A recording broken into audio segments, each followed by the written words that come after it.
Merci d'être fidèle à nos programmes. Bonsoir et bienvenue dans ce 1945 sur ITV dans l'actualité de ce lundi. Un premier acte symbolique vers la réalisation du port de Ndayane. La cérémonie de pose de la première pierre à l'instant et nous serons en direct en début d'édition. Le train express régional roule depuis exactement une semaine. À Colobane, des automobilistes disent constater une baisse des embouteillages. D'autres émettent des réserves puisque les navettes effectuées par le train sont pour le moment gratuites. Nous y sommes, une nouvelle année a démarré et janvier paraît tellement long. Serait-ce lié aux énormes dépenses effectuées au mois de décembre avec les fêtes? Vous entendrez les témoignages de Sénégalais qui doivent établir un budget de survie pour janvier. Nous sommes lundi, une nouvelle enquête dans votre 1945. Le gardien s'est intéressé à l'indemnisation polémique des victimes du naufrage Le Diola. Et enfin, Saïkou Seydi va nous rejoindre sur le plateau pour toutes les actualités des sports du week-end. Et en ce début de semaine, tout de suite le développement.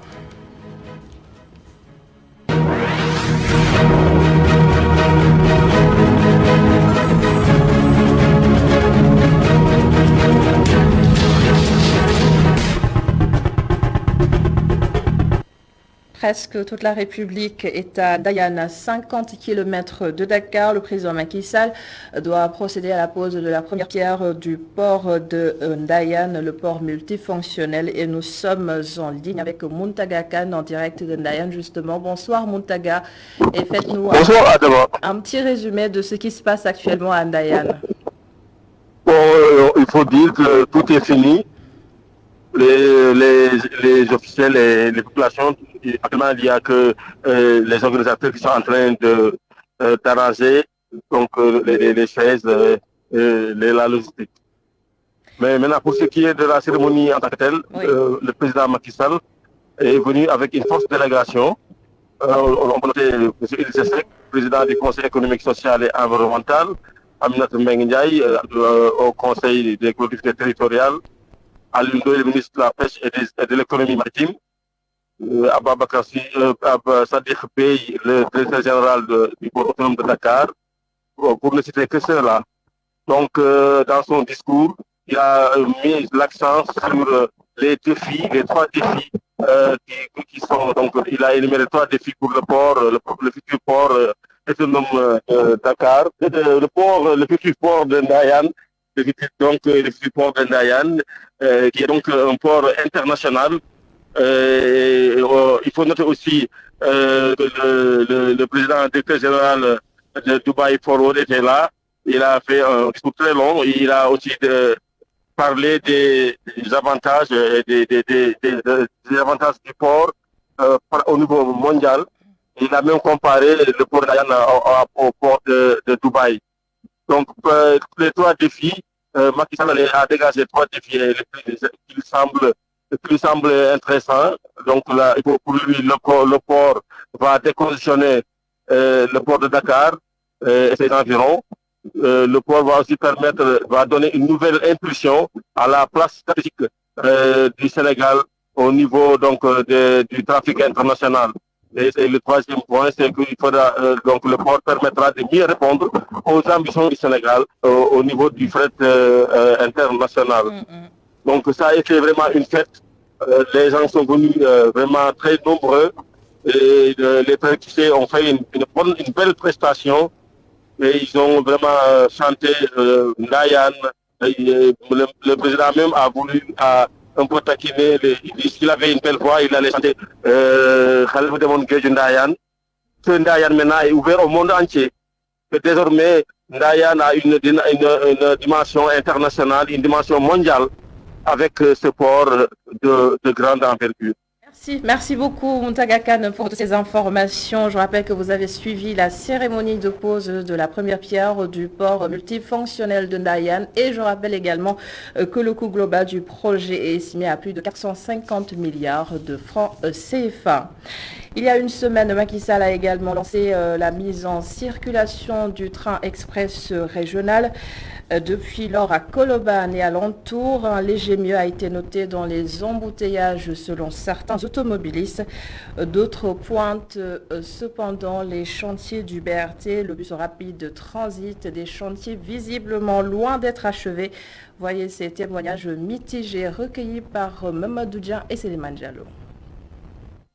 La gare du TER de Colobane est érigée à quelques encablures de la gare routière. Les lieux ne désemplissent pas entre Ndiaga Ndiaye et Tata.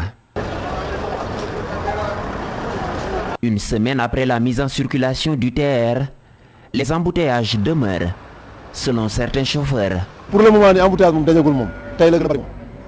Pour le moment, il y a toujours des embouteillages, mais je pense que c'est plutôt dû aux travaux du BRT. Toutes les routes sont coupées, donc je maintiens ce que je dis.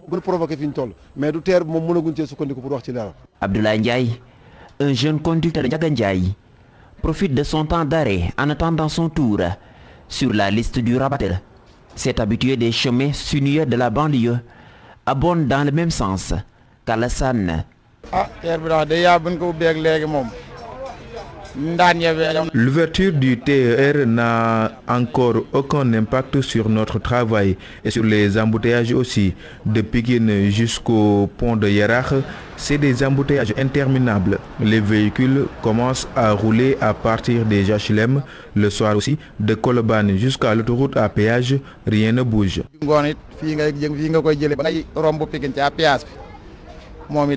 Tout le contraire de Pape Ndiaye. Il estime que le TER a allégé les bouchons.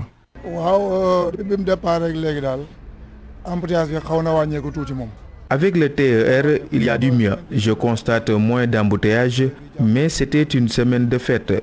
Colobane au Tiaroy, il n'y avait pas d'embouteillage. Il y a vraiment des améliorations.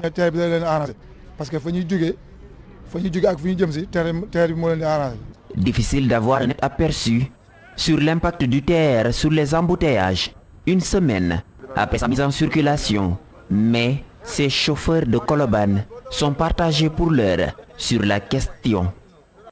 Et nous ouvrons à présent une petite fenêtre sur les élections locales du 23 janvier prochain. Le vice-président du Parti des libéraux et démocrates, Andou Soukeli, estime que l'opposition doit répondre positivement à l'appel au calme lancé par le chef de l'État. Babacar Gaye invite également Macky Sall à s'investir davantage pour une justice équitable. Les détails, c'est avec Migi Maramdjaye. À moins d'une semaine du début de la campagne électorale, les appels à l'apaisement se multiplient. Dernier en date, celui du président de la République. Une main tendue qui doit être acceptée par l'opposition selon le vice-président du Parti des libéraux et démocrates, Andou Soukeli. J'estime que ces élections ne devraient avoir qu'un caractère local. Et sous ce rapport, c'est des joutes qui concernent les populations qui vivent dans un même environnement, en général des parents, des voisins. Il n'y a aucune raison à ce que la violence s'invite à ces joutes. Un discours qui rassure selon l'ancien directeur de cabinet du président de la République, Abdoulaye Wade, mais pour Babacar Gaye, le président Macky Sall peut mieux faire. Il reste maintenant à nous projeter dans l'avenir, tous ensemble, avec une justice mieux rendu. J'estime que c'est l'une des demandes sociales dont le président Macky Sall doit tenir compte. En tout cas, ça fait partie de mes préoccupations que nous soyons dans une démocratie où une justice équitable puisse traiter tous les dossiers, y compris ceux de l'opposition comme de la majorité, à des fins de rendre justice uniquement pour le peuple. Parmi ces dossiers, l'affaire Ousmane Sonko Adji Sarr, celle-ci ne doit pas être passée sous silence, selon le vice-président du Parti des libéraux et démocrates, Andou Soukeli. Il n'a pas le droit de ne pas laisser la justice faire son travail, mais j'estime que, comme il avait dit auparavant, cette affaire sera tirée au clair, je le pense, comme toutes les autres affaires qui concernent et l'opposition et les membres de sa propre majorité. Il ne faut pas se voiler la face. Il y a quand même beaucoup de dossiers en latence qui concernent la bonne gouvernance, mais aussi qui concernent des délits de droit commun et impliquant à la fois des hommes politiques. Cette affaire de viol présumé entre Adji Sarr et Ousmane Sonko est sans doute l'événement marquant de l'année écoulée, des événements au cours desquels 14 personnes ont perdu la vie. À Sédhiou, ce sont des organisations de la société civile qui se sont engagées à garantir la paix durant ces élections locales. Ils ont à cet effet installé leur antenne dans la capitale du PACA, où nous allons tout de suite retrouver notre correspondant Ousmane Demba. L'objectif est de prévenir les conflits en instaurant un cadre de dialogue qui permettra aux citoyens de choisir librement leurs représentants aux conseils municipaux et départementaux. Le système d'alerte est très important parce que vous savez, il faut la paix. Quand on a la paix, vraiment, il fera bon de vivre. Mais si on a la santé sans la paix, vraiment, c'est autre chose. C'est pourquoi il faudrait travailler sur cette paix, faire des alertes, sensibiliser les populations pour leur montrer que la paix est très importante dans la vie d'une nation. Moniteur et point focal de WANEF Sénégal, le journaliste Moussa Dramé revient sur le mode opératoire de ce mécanisme. Et sur la base d'une plateforme numérique qui pourrait donc distribuer rapidement l'information dans le système et que ça pourrait être pris en charge par carrément l'équipe qui est au niveau central pour prévenir en temps réel des incidents à travers des rapports de situation et des rapports d'incidents qu'il faut envoyer en temps réel et pour permettre de les prendre en charge. Élu à la tête du groupe régional de réponse aux violences électorales, Bakary Massali compte sur son équipe pour mener à bien sa mission. Le président de bureau n'est rien sans les autres membres. C'est pourquoi je compte sur les membres. Je pense qu'avec la participation de tout le monde, avec cette collaboration, nous pouvons travailler et bien travailler dans notre région de Sédhiou. À noter que le réseau ouest-africain pour l'édification de la paix, dont le siège est à Ziguinchor, est une organisation sous-régionale qui s'investit dans le domaine de la prévention des conflits et de l'édification de la paix. Tout autre chose à Saldé, dans le département de Podor, le programme d'urgence de modernisation des axes frontaliers Puma a érigé une nouvelle sous-préfecture. L'infrastructure sera bientôt livrée et les populations s'en réjouissent, nous disent Momar Alessian et Mokhtar Sek. C'est un véritable ouf de soulagement que viennent de pousser les populations de Saldé, qui depuis plusieurs années souffraient de l'éloignement des autorités administratives. Grâce au Puma, qui a entamé la construction de la sous-préfecture de leur localité, leur souffrance est en passe de disparaître. La commune de Baboka-Dialoubé est à 10 km du village de Saldé. Il faut traverser un volet pour y aller. Nous n'avons pas de mairie, donc il faut que tout... Ce qui comble ça, c'est la sous-préfecture qui donne l'état civil. C'est ça pourquoi actuellement nous sommes comblés. Nous sommes satisfaits de ça pour la présence du sous-préfet ici.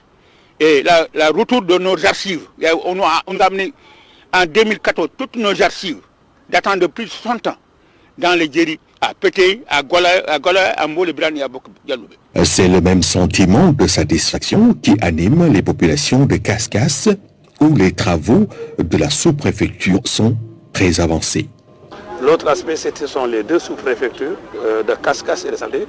Kaskas qui est déjà aussi à 80 ou 70% de travaux. Nous l'avions partagé au début. Et aujourd'hui aussi, nous lancions les travaux de Saldé. Donc nous sommes venus avec le gouverneur et toute l'équipe du comité régional du suivi, en tout cas les techniciens qui l'accompagnent, mais également avec donc le technicien du ministère de l'Intérieur. Nous sommes venus aussi avec ses forces de défense, la gendarmerie, la police, etc. Au-delà des autorités administratives, le Puma s'est aussi investi dans l'appui des forces de défense et de sécurité à travers la construction de postes frontaliers. Et nous en arrivons à notre reportage du jour. Beaucoup se sont probablement ruinés durant le mois de décembre avec les fêtes qui se sont suivies en rafale. Janvier paraît tellement long et on se demande tous comment mieux gérer les dépenses pour tenir. Des Sénégalais ont bien voulu partager avec nous leur méthode de survie. Reportage Seynabou Babou. Le 24 décembre, le 25 décembre, le 31 décembre, 3 jours de fête en un seul mois. Le 12e mois de l'année accumule trop de dépenses et les salariés ont perçu plus tôt que d'habitude leur paiement pour une bonne préparation. Le mois de janvier sera sans nul doute difficile pour bon nombre de travailleurs. Babacar n'est pas fonctionnaire, il travaille à son compte. Il vend des téléphones portables. Pour lui, c'est fort inévitable. Janvier sera dur pour tous. Les dépenses sont obligatoires pendant les fêtes. C'est le mois de janvier qui sera difficile pour nous, surtout qu'avec la fin de ce mois-ci ou bien la fin de l'année, nous avons tous contracté beaucoup de dettes. En tout cas, nous ne savons pas encore comment faire pour nous en sortir. Une chose est sûre, ce sera chaud ce mois-ci. Pour ce jeune homme, tout est une question d'organisation. Donc, il a opté pour la simplicité pendant les fêtes pour ne pas payer les frais. Mais si jamais il rencontre des difficultés ce mois-ci, l'unique option, c'est l'endettement. Nous avons fêté en famille, mais c'était un truc très simple pour ne pas handicaper les autres membres de la famille. Même avec cela, nous allons le ressentir. Si jamais j'ai des difficultés ce mois-ci, je compte emprunter à des amis ou voisins. Ce père de famille pense qu'il faut une stratégie pour pouvoir gérer au mieux ce mois qui débute l'année 2022. Le mois de janvier, en général, certainement, il y a des problèmes, mais il y a toujours des possibilités de chercher des secours par-ci, par-là, au niveau de la banque, pour pouvoir s'en sortir. Parce qu'il y a des dépenses qui sont obligatoires. Qu'on ne le veuille pas, on est obligé de le faire. Alors c'est après qu'il faut essayer de gérer la situation par-ci, par-là. Le mois de janvier, réputé être le mois le plus long de l'année, pourrait être un véritable casse-tête pour les populations à cause des multiples dépenses des fêtes de fin d'année.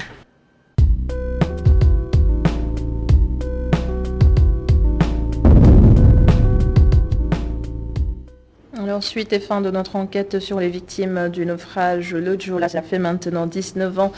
Elles sont près de 1900 victimes orphelins et rescapés du Joola après le traumatisme. L'indemnisation suscite toujours polémique. Une partie aurait reçu, une autre non. Tout sur la question dans l'enquête réalisée par Boubacar Djan, Augustin Mandan et Moussa Fall.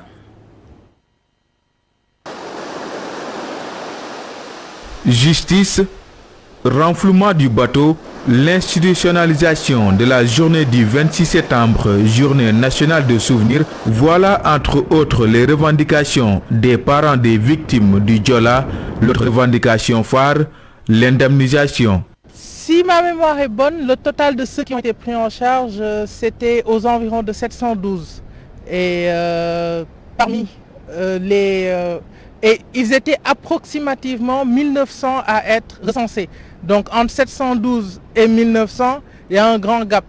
La nouvelle liste qui a été publiée cette année, il y a quelques semaines de cela, fait état de 300 et quelques orphelins supplémentaires. Donc si on fait le calcul, ça veut dire qu'à peu près il reste encore 800 ou plus qui doivent être pris en charge et qui n'ont pas été pris en charge. Certains, comme ce jeune homme, ont reçu 2 mois d'indemnisation avant l'âge de la majorité. Après, il a pris en charge que 720 orphelins. Moi, j'en faisais partie. Mais pour l'indemnisation, moi, j'ai reçu simplement 1 mois. Mais il y a d'autres accompagnants qui ont suivi, c'est-à-dire que pour l'escolarisation, etc. Mais pour l'indemnisation, à partir de 18 ans, si tu es pupille, on arrête l'indemnisation. Des manquements, selon Samsidine Aïdara. Il y en a qui ont bénéficié que quelques mois. Donc même parmi ceux qui ont effectivement été considérés comme pupilles de la nation, il y a des manquements, de grands manquements qui n'ont toujours pas été rectifiés et qui sont en attente. Le directeur de l'Office national des pupilles de la nation ne l'entend pas de cette oreille. En 2012, l'Office a commencé, en plus de ce qu'il faisait, à donner des allocations aux différents pupilles. Cette allocation-là était de 20 000 francs en 2012.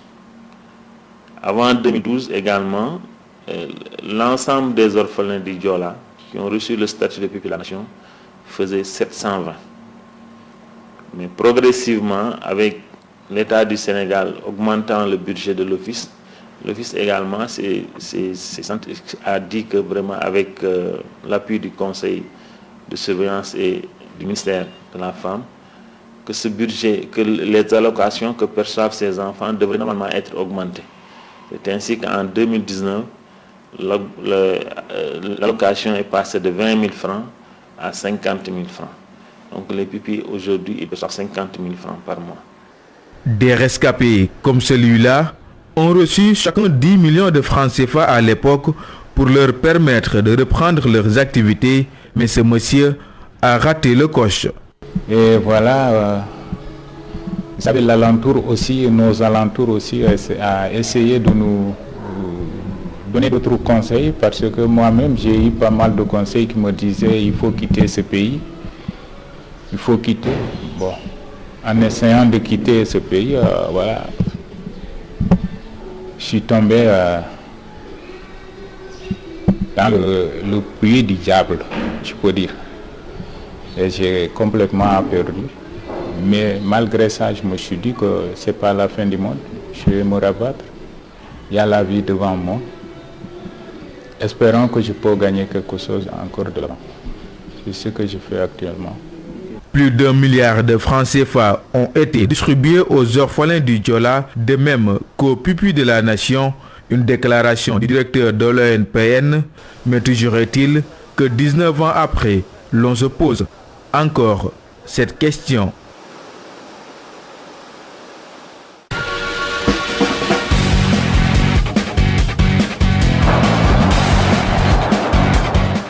Les actualités des sports ce soir, c'est avec Seikou Seydi. Bonsoir Seikou et bienvenue. Nous démarrons avec du football. 5 mois après le tirage au sort de composition des groupes, les villes hôtes de la CAN ont pris un dernier coup de lifting avant le coup d'envoi. À Douala comme à Bafoussam, déjà des changements assez notables se remarquent d'entrée. Les villes hôtes de la 33e édition de cette Coupe d'Afrique des Nations changent de visage, nous dit nos envoyés spéciaux sur place, Babacar Ndaofaye et Babacar Ndiaye.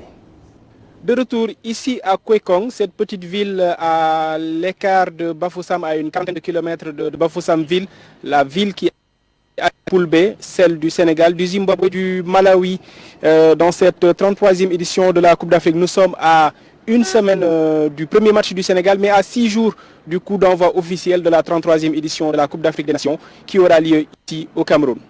Il y a quelques changements par rapport à la situation d'il y a 5 mois lors du tirage au sort de la 33e édition, lors du tirage au sort de composition des groupes de cette 33e édition de la Coupe d'Afrique des Nations. Aujourd'hui, de plus en plus, on voit la population bien au fait de ce qui concerne un peu cette organisation de la Coupe d'Afrique des Nations. Et à partir de l'aéroport, on sent cette ferveur qui grandit petit à petit. On sent dans les ruelles de la ville de Bafoussam et de Douala où nous sommes arrivés hier soir, on sent de plus en plus à travers les panneaux publicitaires, à travers les messages d'accueil qu'on reçoit à gauche et à droite, on sent de plus en plus que cette population camerounaise est de plein pied dans ce qui concerne un peu cette 33e édition de la Coupe d'Afrique des Nations.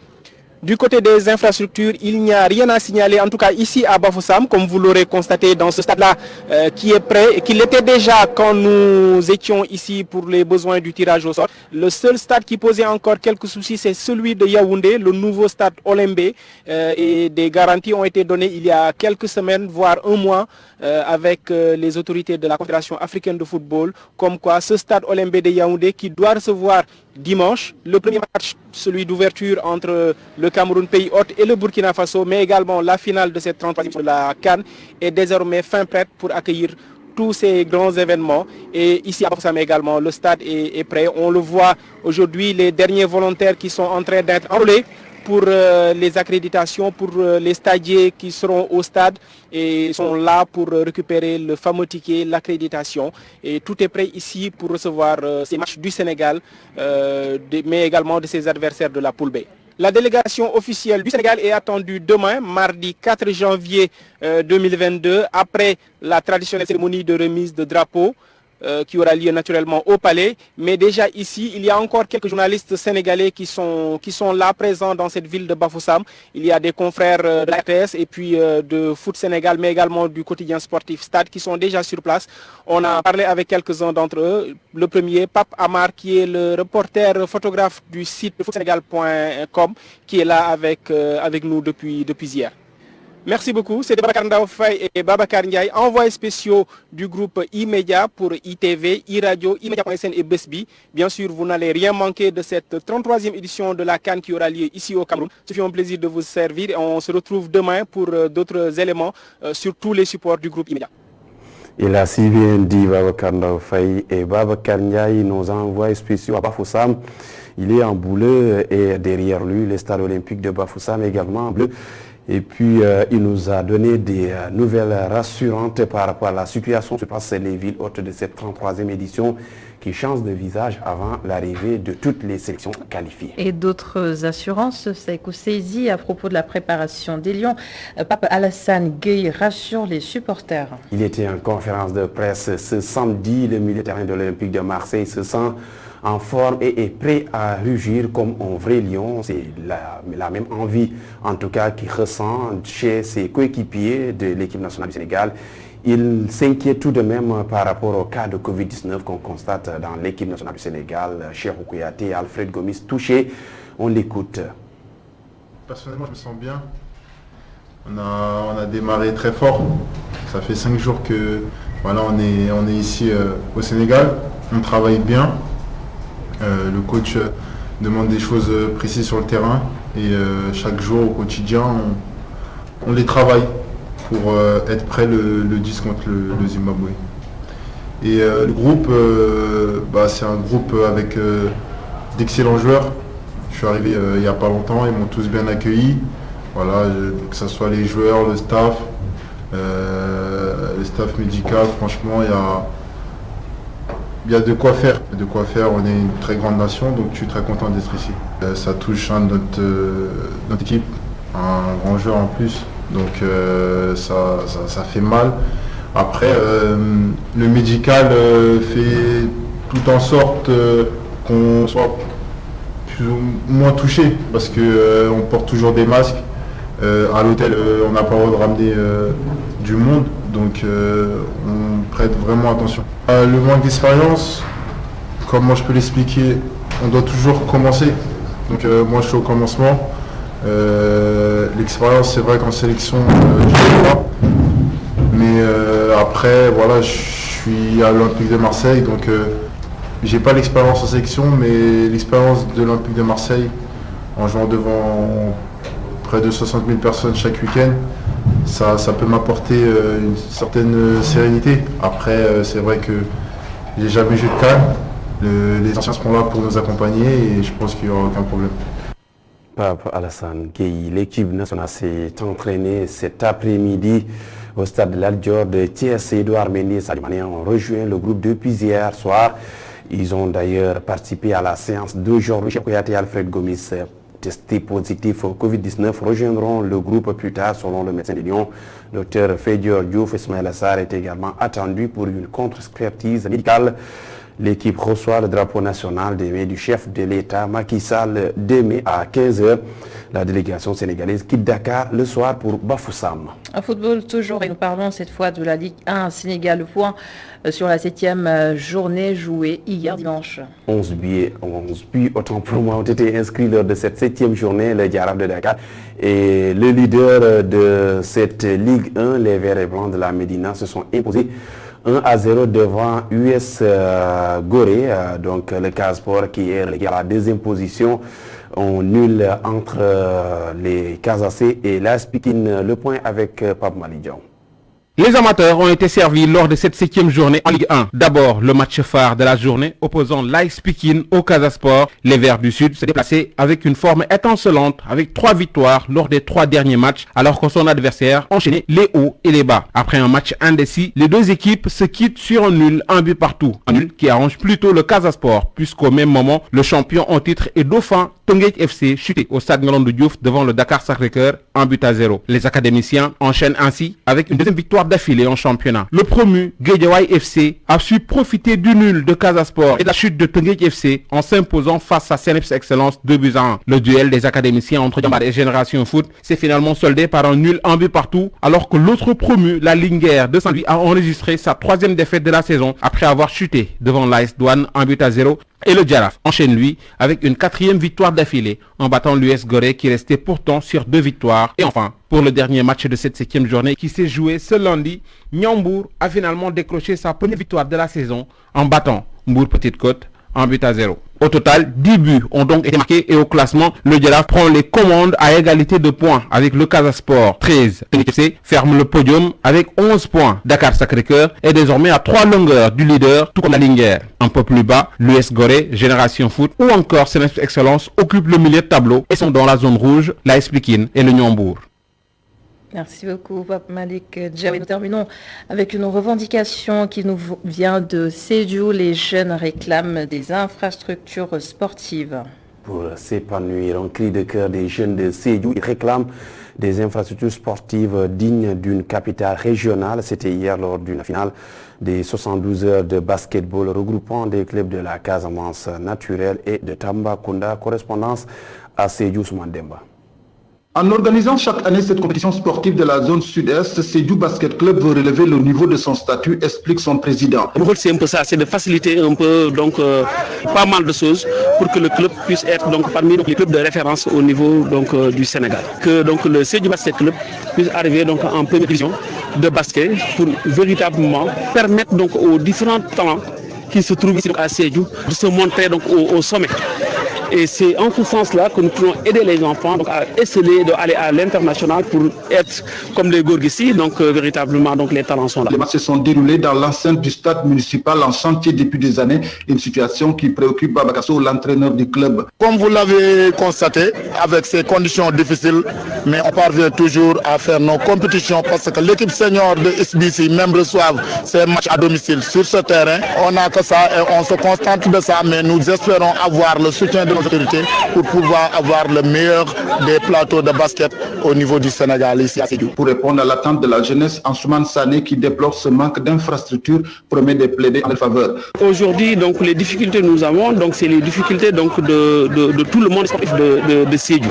C'est un terrain, le terrain là mérite d'être réhabilité.